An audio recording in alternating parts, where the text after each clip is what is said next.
Happy Holi everyone. 2026 की होली आ गई है, तो चलिए आज सुनते हैं इसकी कथा। बहुत वर्ष पूर्व की बात है। हिरण्याक्ष नाम का एक बलशाली और सिद्धिपूर्ण राक्षस राजा था। वो अपने आप को भगवान बनाकर लोगों से पूजा करवाना चाहता था। उसने ऐसा किया भी। उसे आशीर्वाद था कि धरती गगन कोई हथियार उसे मार नहीं सकता था। ऐसे में उसे घमंड आ गया था। उसने लोगों पर अत्याचार करके अपनी पूजा करवानी शुरू कर दी थी। और दूसरी तरफ थी उसकी बहन होलिका, जिसे अग्नि ना जला सके, उसे ऐसा आशीर्वाद था। ऐसे में उसके घर में जन्म हुआ प्रहलाद का, जो उसका पुत्र था। जैसे जैसे उसकी चेतना जागृत होती गई, वो भगवान विष्णु का बहुत बड़ा भक्त बना। उसे बहुत समझाया गया, डराया गया। होली के 8 दिन पहले से ही उस पर अत्याचार होने शुरू हो गए कि वो भगवान विष्णु की पूजा छोड़कर अपने पिता की पूजा करना शुरू करे, लेकिन ऐसा नहीं हुआ।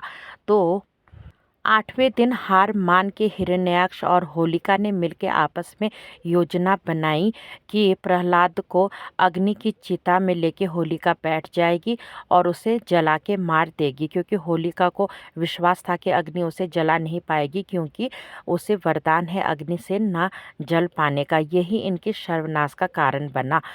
जब उसकी चिता सजाई गई, चिता पर होलिका के साथ में उसे बिठाया गया। उस समय भी वो विष्णु भक्ति में लीन था और होलिका अपने घमंड में चूर थी।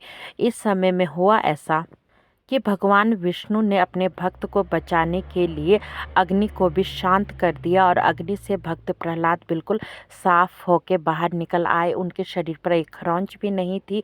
उनकी भक्ति की शक्ति ने उन्हें बचा लिया, लेकिन होलिका उसमें जलकर मर गई। और भगवान विष्णु को बहुत ज़्यादा गुस्सा आया। उन्होंने हिरण्याक्ष को ख़त्म करने के लिए नरसिंह का रूप धारण किया। नरसिंह का रूप धारण करने के बाद में उन्होंने हिरण्याक्ष को वरदान स्वरूप मारने का कोई तरीका निकाला।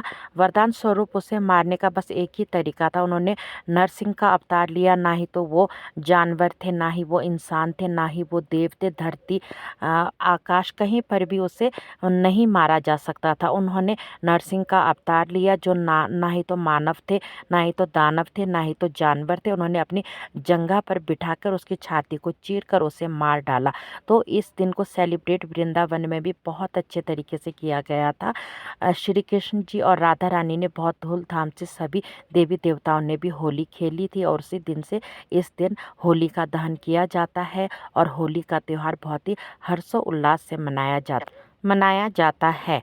और इसी दिन से लेकर रिवाज चल पड़ा आज के दिन को होली के रूप में रंगों के साथ सेलिब्रेट करने का। गुजिया, ठंडाई, बहुत सारी चीज़ों के साथ इस दिन सभी लोग आपस में मिलकर इस त्यौहार को मनाते